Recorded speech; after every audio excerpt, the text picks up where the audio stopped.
Rahayu Rahayu Rahayu Sakung Dumadi para sedaya pinaringan seger waras bejo donya bejo akhirat. Salam cerdas damai tuswa. Di dalam video kali ini saya akan memberikan tanda-tanda atau memberikan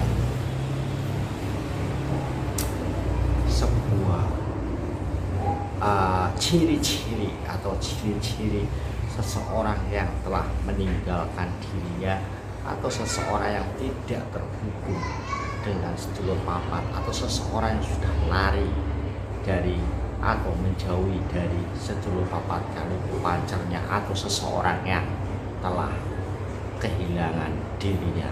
8 tanda ini yang belum subscribe silahkan subscribe untuk kemanfaatan dan keberlangsungan dari channel ini, karena channel ini hanya untuk jiwa-jiwa yang terpilih dan terhubung. Dalam kesempatan ini saya akan membahas 8 ciri seseorang yang masih dalam kegelapan atau 8 panci. Apabila salah satu dari 8 ini ada di dalam diri Anda, segera sadari bahwa Anda dalam kegelapan jiwa.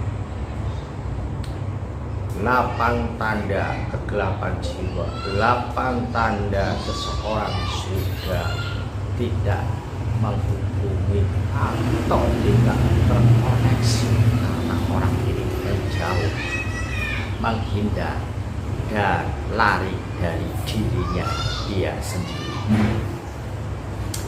8 tanda, langsung aja biar durasi videonya nggak terlalu lama, biar makin bermanfaat. Tanda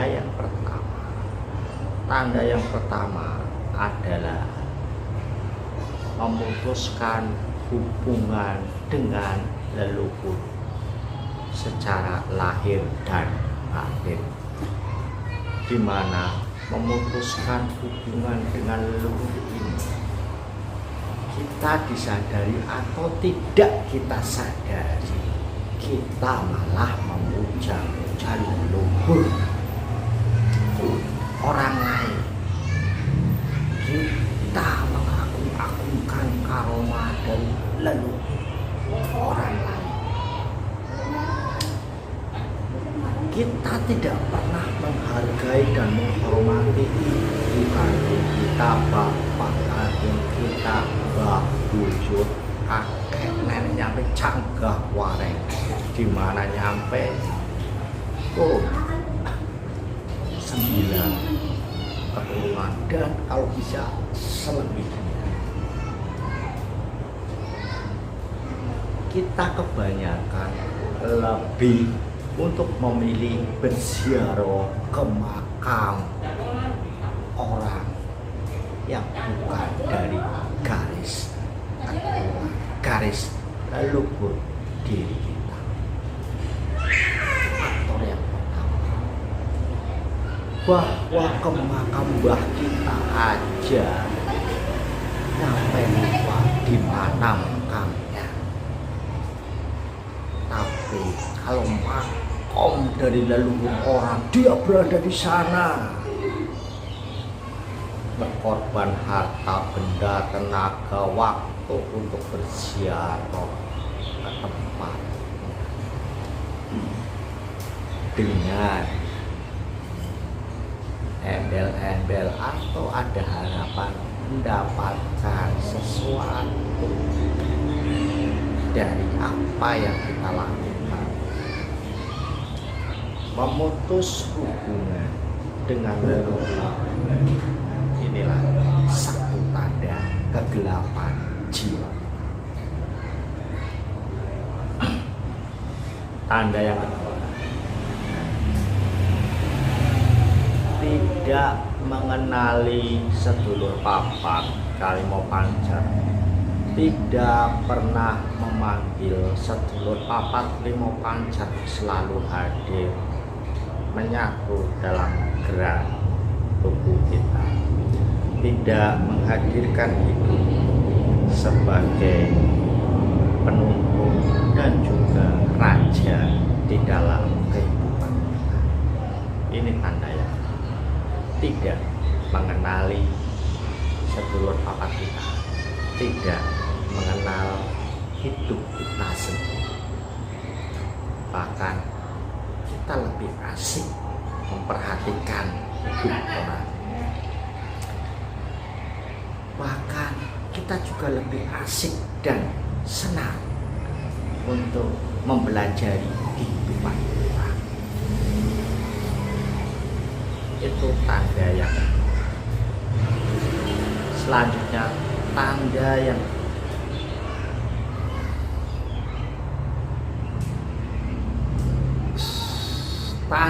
ketiga, yaitu menjauhkan diri kita dari ajaran leluhur, bahkan mengkafir-kafirkan ajaran leluhur, bahkan kita menuduh dengan semangat bahwa ajaran leluhur itu sesat.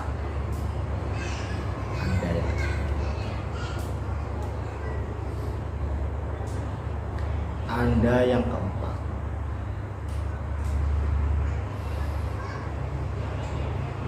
yang keempat, yaitu bahwa level kesadaran kita adalah level hewani, level hanya untuk mempertahankan diri, untuk hidup, menjalankan perbuatan dan tindakan kita hanya mengikuti hawa nafsu. Saya lapar harus makan, dan tindakan kita dibawa untuk mencari makan. Bahwa level kita ini adalah level menganiaya hidup, di mana hidup tidak diberikan kesempatan untuk mengendalikan tubuh kita. Yang kita penuhi hanya kebutuhan nafsu. Jadi yang kita penuhi juga kebutuhan pikiran, di mana ada kebutuhan rohani yang harus kita penuhi, tapi di situ terabaikan, bahkan dianggap tidak penting. Level hanya untuk bertahan hidup, maka level bertahan hidup ini yang ada itu bersaing, saling bersaing, saling berlomba, dan saling menjatuhkan.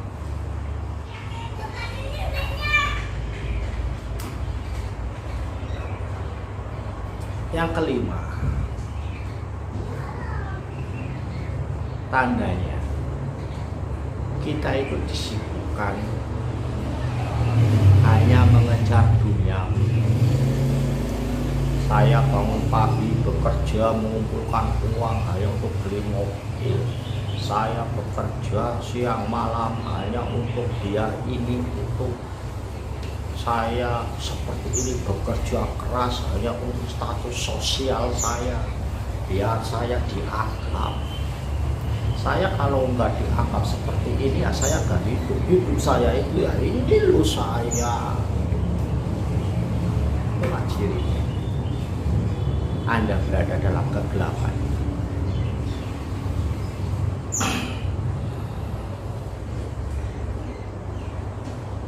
Tanda yang keenam,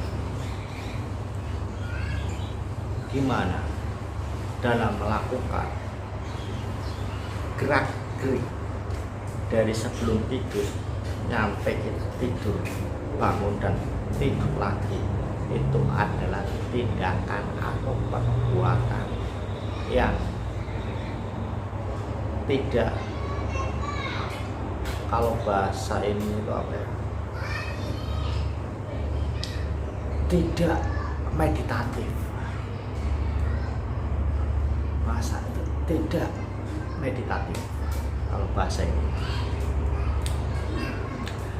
Tindakan dan ini yang tidak meditatif itu di mana pikiran kita itu mengejar apa yang akan kita peroleh, apa yang kita ini, dan kadang-kadang kita juga terlalu asik mengenang kenangan masa lalu. Dulu saya pernah jadi lurah, dulu saya pernah mengenang masa lalu. Tidak hidup pada saat ini, detik ini. Tidak hidup pada saat ini, detik ini. Di mana hidup saat ini, detik ini adalah penyatuan antara raga, sukma dan ruh. Nyatunya wiji detik ini, saat ini. Kesadaran kita merasakan hidup saat ini. Jadi dia tidak, pikirannya sih besok saya harus, iya kan, besok saya ini yang harus saya kerjakan, ini jadi selalu. Tidak pernah yang namanya kondisi meditatif. Leluhur Tanah Jawa sudah menganjurkan lakukan meditasi tiap hari sebelum tidur dan setelah bangun tidur, dan ada sebelum dari malam, dari jam 6, jam 7, 8, 9, 10, 11, 12, 1, 2, 3 ini ada laku-laku di dalam kita pati sajroning urip. Ada tuntunannya secara lengkap, dan pada saat kita nanti melakukan kegiatan sehari-hari, batin kita, diri kita dalam keadaan meditatif, tidak terombang-ambing oleh situasi dan keadaan luar.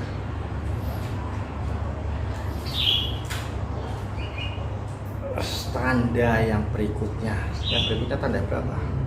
Saya ingat, saya gampang lupa ya. Saya memberikan 8 tanda yang berikutnya. Yang ketujuh. Tanda yang ketujuh, kita masih dalam keadaan kegelapan jiwa. Tanda yang ketujuh, kita selalu ingin terburu-buru dan cepat mencapai target. Contohnya saya belajar ya kan spiritual, saya harus ketemu surat apa dengan cepat. Terus saya belajar, saya ingin merasakan yang namanya jebul kawula Gusti. Saya ingin merasakan yang namanya manunggaling kawula Gusti. Saya ingin memasuki ranah suku. Justru ini masih dalam ranah kegelapan jiwa. Sadari tanda yang ketujuh. Tanda yang terakhir, tanda yang ke-8. Tanda yang ke-8, kita berada di lingkungan yang memang lingkungan gelap,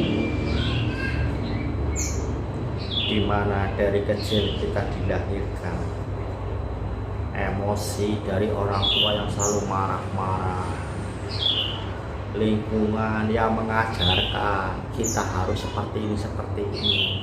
Akhirnya di mana jati diri ini mulai terbungkus.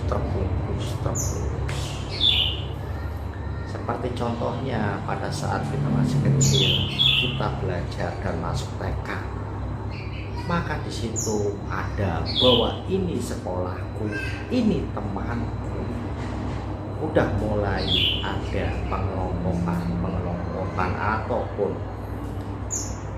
anggapan mental block yang dalam diri kita itu tercipta dari lingkungan.